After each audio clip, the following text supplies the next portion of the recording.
James Baldwin once wrote, "For while the tale of how we suffer and how we are delighted and how we may triumph is never new, it always must be heard." For while the tale of how we suffer and how we are delighted and how we may triumph is never new, it always must be heard. Today, as so many generations have before, we gather on our national mall to tell an essential part of our American story, one that has at times been overlooked. We come not just for today, but for all time. President and Mrs. Bush, President Clinton, Vice President Dr. Biden, Chief Justice Roberts, Secretary Skorton, Reverend Butts, distinguished guests, thank you. Thank you for your leadership in making sure this tale is told. We're here in part because of you and because of all those Americans, the Civil War vets, the civil rights foot soldiers, the champions of this effort on Capitol Hill, who for more than a century kept the dream of this museum alive. It includes our leaders from Congress, Paul Ryan, Nancy Pelosi. It includes one of my heroes, John Lewis, who, as he has so often, took the torch from those who came before him and brought us past the finish line. It includes the philanthropists and benefactors and advisory members who have so generously given not only their money but their time. It includes the Americans who offered up all the family keepsakes tucked away in Grandma's attic. And of course, it includes a man without whose vision and passion and persistence we would not be here today, Mr. Lonnie Bunch.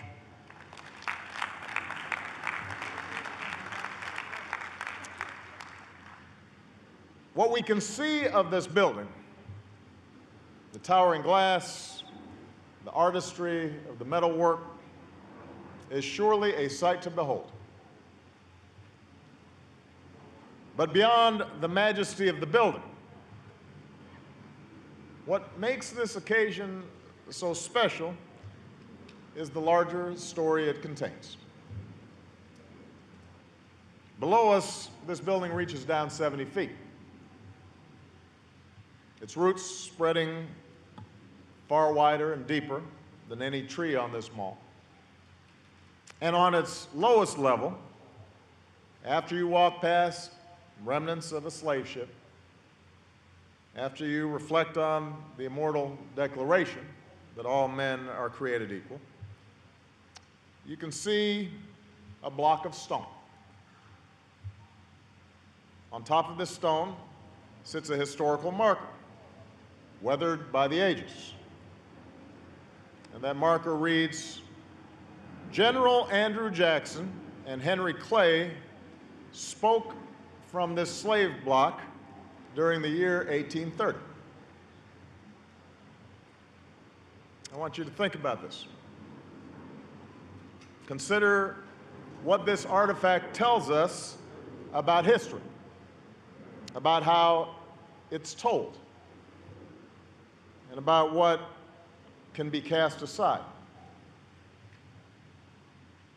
On a stone where day after day, for years, men and women were torn from their spouse or their child, shackled and bound and bought and sold and bid like cattle, on a stone worn down by the tragedy of over 1,000 bare feet. For a long time, the only thing we considered important, the singular thing we once chose to commemorate as history with a plaque, were the unmemorable speeches of two powerful men. And that block, I think, explains why this museum is so necessary. Because that same object, reframed, put in context, tells us so much more. As Americans, we rightfully passed on the tales of the giants who built this country, who led armies into battle, who waged seminal debates in the halls of Congress and the corridors of power. But too often we ignored or forgot the stories of millions upon millions of others who built this nation just as surely, whose humble eloquence, whose calloused hands, whose steady drive helped to create cities, erect industries, build the arsenals of democracy. And so this National Museum helps to tell a richer and fuller story of who we are. It helps us better understand the lives, yes, of the president, but also the slave, the industrialist, but also the porter, the keeper of the status quo, but also the activist seeking to overthrow that status quo, the teacher or the cook alongside the statesman. And by knowing this other story, we better understand ourselves and each other. It binds us together. It reaffirms that all of us are American, that African American history is not somehow separate from our larger American story. It's not the underside of the American story. It is central to the American story. That our glory derives not just from our most obvious triumphs, but how we've wrested triumph from tragedy, and how we've been able to remake ourselves again and again and again in accordance with our highest ideals. I, too, am American. The great historian John Hope Franklin, who helped to get this museum started, once said, "Good history is a good foundation for a better present and future." He understood the best history doesn't just sit behind a glass case. It helps us to understand what's outside the case. The best history helps us recognize the mistakes that we've made and the dark corners of the human spirit that we need to guard against. And yes, a clear-eyed view of history can make us uncomfortable. It'll shake us out of familiar narratives. But it is precisely because of that discomfort that we learn and grow and harness our collective power to make this nation more perfect. That's the American story that this museum tells. One of suffering and delight, one of fear, but also of hope, of wandering in the wilderness and then seeing out on the horizon a glimmer of the promised land.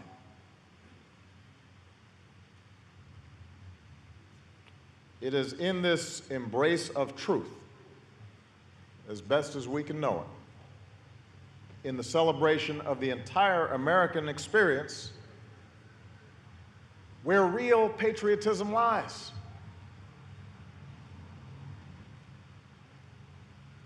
As President Bush just said, a great nation doesn't shy from the truth. It strengthens us, it emboldens us. It should fortify us. It is an act of patriotism to understand where we've been. And this museum tells the story of so many patriots. Yes, African Americans have felt the cold weight of shackles and the stinging lash of the field whip, but we've also dared to run north and sing songs from Harriet Tubman's hymnal. We've buttoned up our Union blues to join the fight for our freedom. We've railed against injustice for decade upon decade, a lifetime of struggle and progress and enlightenment that we see etched in Frederick Douglass's mighty leonine gaze. Yes, this museum tells a story of people who felt the indignity, the small and large humiliations of a whites-only sign, or wept at the side of Emmett Till's coffin, or fell to their knees on shards of stained glass outside a church where 4 little girls died. But it also tells the story of the black and white youth sitting alongside each other, straight-backed, so full of dignity on those lunch counter stools. The story of 6-year-old Ruby Bridges, pigtails, fresh pressed dress, walking that gauntlet to get to school. Tuskegee Airmen soaring the skies, not just to beat a dictator, but to reaffirm the promise of our democracy and remind us that all of us are created equal. This is the place to understand how protest and love of country don't merely coexist, but inform each other. How men can proudly win the gold for their country, but still insist on raising a black-gloved fist. How we can wear an I Can't Breathe t-shirt and still grieve for fallen police officers. Here's the America where the razor-sharp uniform of the chairman of the Joint Chiefs of Staff belongs alongside the cape of the Godfather of Soap.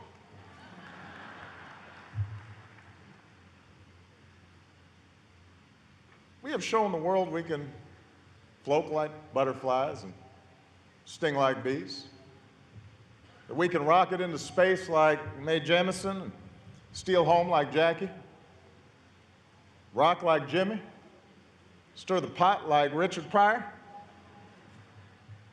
Or we can be sick and tired of being sick and tired like Fannie Lou Hamer and still rock steady like Aretha Franklin.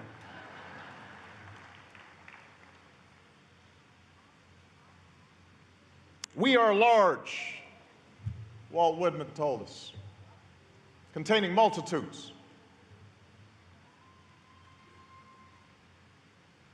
We are large, containing multitudes, full of contradictions. That's America. That's what makes us go. That's what makes us extraordinary.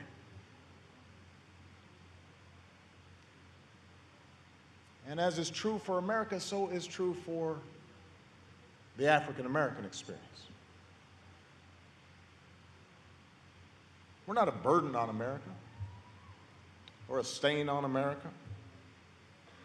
We're an object of pity or charity for America. We're America.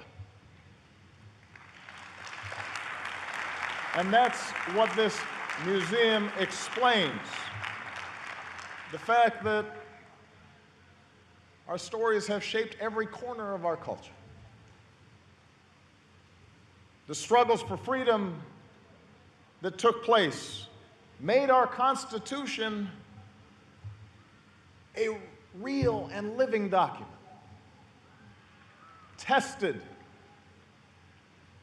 and shaped and deepened and made more profound its meaning for all people. The story told here doesn't just belong to Black Americans. It belongs to all Americans, for the African American experience has been shaped just as much by Europeans and Asians and Native Americans and Latinos. We have informed each other. We are polyglot, astute,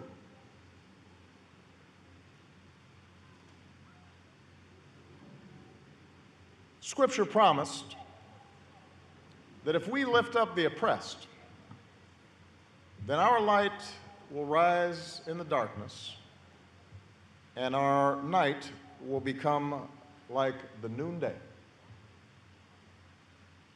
And the story contained in this museum makes those words prophecy.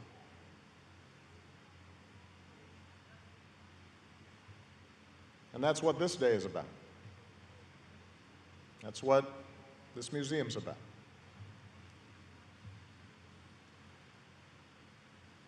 I too am American. It is a glorious story, the one that's told here. It is complicated and it is messy and it is full of contradictions, as all great stories are, as Shakespeare is,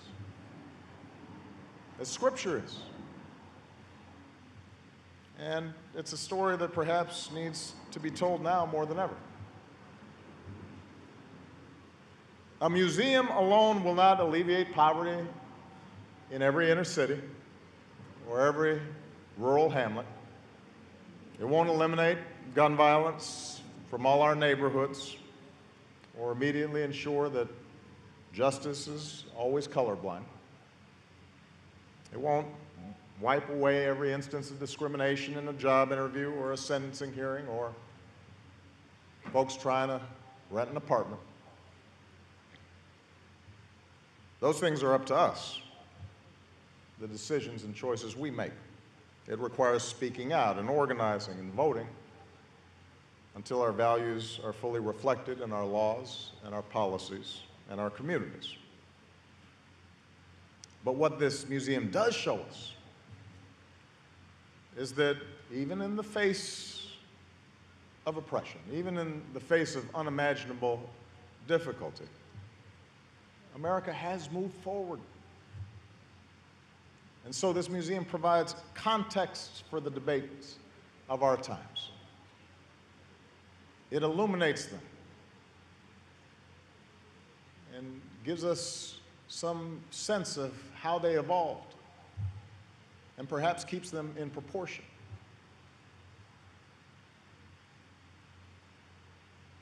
Perhaps it can help a white visitor understand the pain and anger of demonstrators in places like Ferguson and Charlotte. But it can also help Black visitors appreciate the fact that not only is this younger generation carrying on traditions of the past, but within the white communities across the nation, we see the sincerity of law enforcement officers and officials who, in fits and starts, are struggling to understand and are trying to do the right thing. It reminds us that Routine discrimination and Jim Crow aren't ancient history. It's just a blink in the eye of history. It was just yesterday. And so we should not be surprised that not all the healing is done. We shouldn't despair that it's not all solved. And knowing the larger story should instead remind us just how remarkable the changes that have taken place truly are, just in my lifetime, and thereby inspire us to further progress. And so hopefully this museum can help us talk to each other. And more importantly, listen to each other. And most importantly, see each other. Black and white and Latino and Native American and Asian American. See how our stories are bound together. And bound together with women in America, and workers in America, and entrepreneurs in America, and LGBT Americans.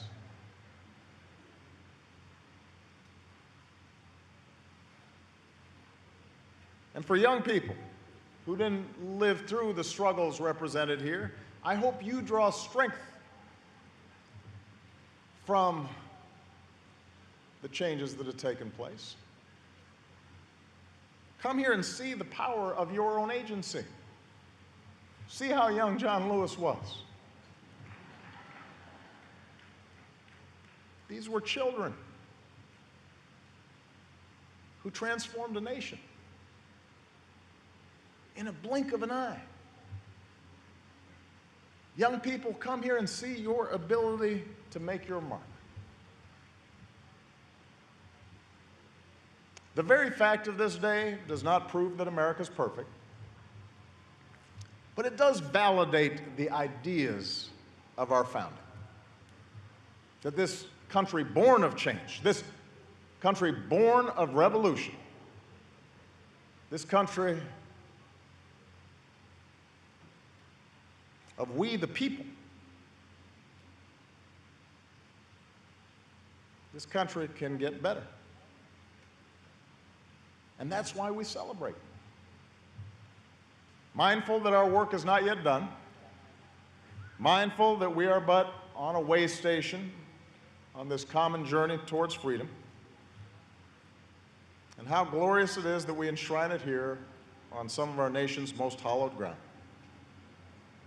The same place where lives were once traded, but also where hundreds of thousands of Americans of all colors and creeds once marched.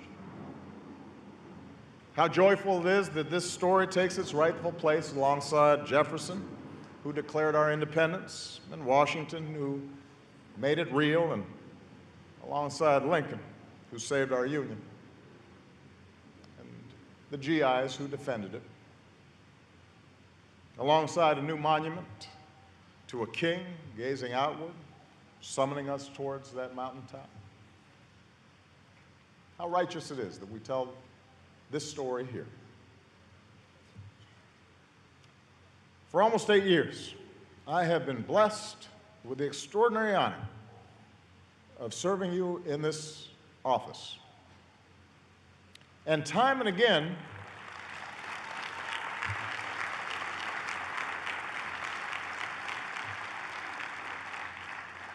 I've flown low over this mall on Marine One, often with Michelle and our daughters. And President Clinton, President Bush, Laura, they'll tell you, it is an incredible sight. You pass right across the Washington Monument. Feels like you can reach out and touch it. And at night, if you turn the other way, you don't just see the Lincoln Memorial. Old Abe is lit up, and then you can see him, his spirit glowing from that building. And we don't have many trips left. But over the years, I have always been comforted as I have watched this museum rise from this earth into this remarkable tribute. Because I know that years from now, like all of you, Michelle and I will be able to come here to this museum and not just bring our kids, but hopefully our grandkids. I imagine holding a little hand to somebody and tell them the stories that are enshrined here. And in the years that follow, they'll be able to do the same. And then we'll go to the Lincoln Memorial, and we'll take a view atop the Washington Monument. And together we'll learn about ourselves as Americans, our sufferings, our delights, and our triumphs. And we'll walk away better for it.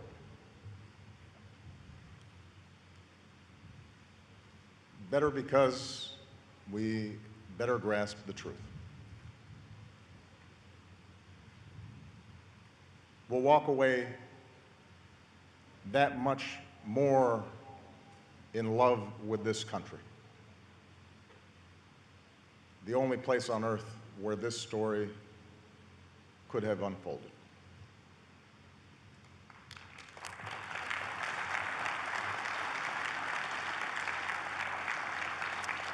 It is a monument, no less than the others on this mall, to the deep and abiding love for this country and the ideals upon which it is founded. For we too are American. So enough talk. President Bush was timing me. He had the over-under at 25. Let us now open this museum to the world. Today, we have with us a family that reflects the arc of our progress. The Bonner family. 4 generations in all, starting with gorgeous 7-year-old Christine and going up to gorgeous 99-year-old Ruth.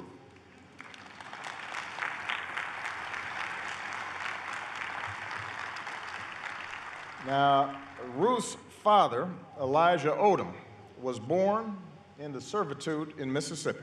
He was born a slave. As a young boy, he ran, though, to his freedom. He lived through Reconstruction, and he lived through Jim Crow. But he went on to farm and graduate from medical school and gave life to the beautiful family that we see today, with a spirit reflected in beautiful Christine, free and equal in the laws of her country and in the eyes of God. So in a brief moment, their family will join us in ringing a bell from the First Baptist Church in Virginia, one of the oldest black churches in America, founded under a grove of trees in 1776. And the sound of this bell will be echoed by others in houses of worship and town squares all across this country. An echo of the ringing of bells that signaled emancipation more than a century and a half ago. The sound and the anthem of American freedom. God bless you. God bless the United States of America.